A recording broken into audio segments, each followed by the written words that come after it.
my name is Ricardo Andrade. I work at the University of the Basque Country in Bilbao, and I run the microscopy facility in biological sciences.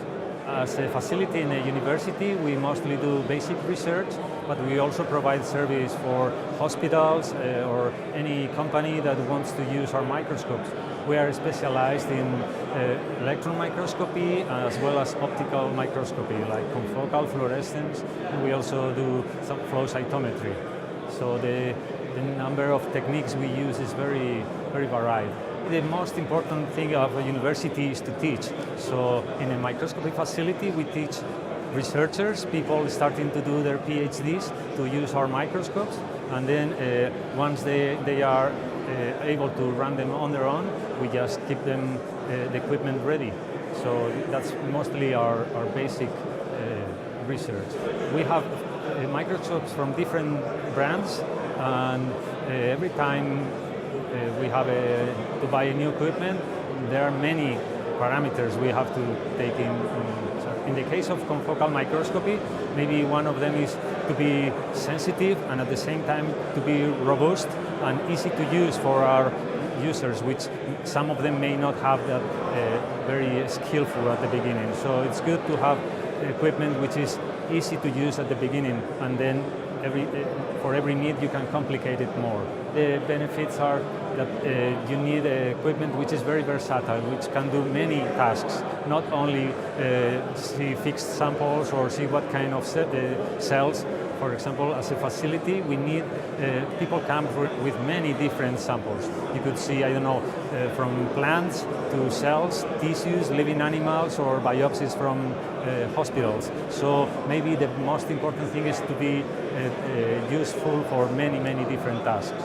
It's not only the sample preparation what is important, but also the analysis of the results. So the results are very different, and the interpretation of them, you have to also analyze and teach the researchers and tell them, okay, your experiment is not done when you obtain beautiful images. You have to publish them. You have to, I don't know, adjust the levels or obtain numerical data from the images, and that's something that we are also invest a lot of time in teaching how to analyze your data from obtained from the microscope.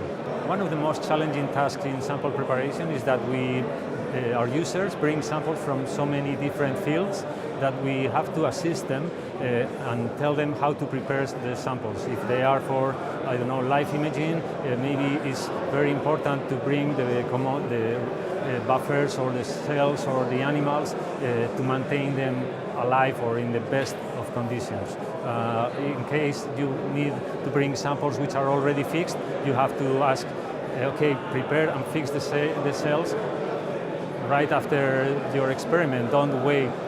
So this is probably, the procedure is long before we reach the microscope. And maybe it's very important to tell the users to prepare the samples, to take a lot of time to prepare the samples and not do the first thing and try to do everything in one experiment. Cell preparation is important, but you have to differentiate if cells are alive, then you have to bring them in the medium where they grow happy, or if they are fixed cells, which you have to locate some specific marker or the things you are studying. So it's very important how you treat your cells. And that's something that the users, we as a facility, cannot tell them how to do it at the beginning. But we find out that after all these years, it's as important as the equipment you use. It's more important. There is always this, if you put something bad, it will come out bad. Garbage in, garbage out. That's what we always say in science. So the equipment doesn't do any miracles. You have to put a good sample. And if you don't prepare it, then you will not get a good experiment. The imaging, we have, from Olympus, we have from basic cameras adapted to microscopes to basic optical microscopes, fluorescence microscopes, and we also have a confocal microscope from Olympus, and their optics are excellent since, I don't know, since our machines are from the early 2000 and is still working, so they are very robust equipment. And now I'm happy to be here because I'm seeing the development of new equipment, and I'm very pleased.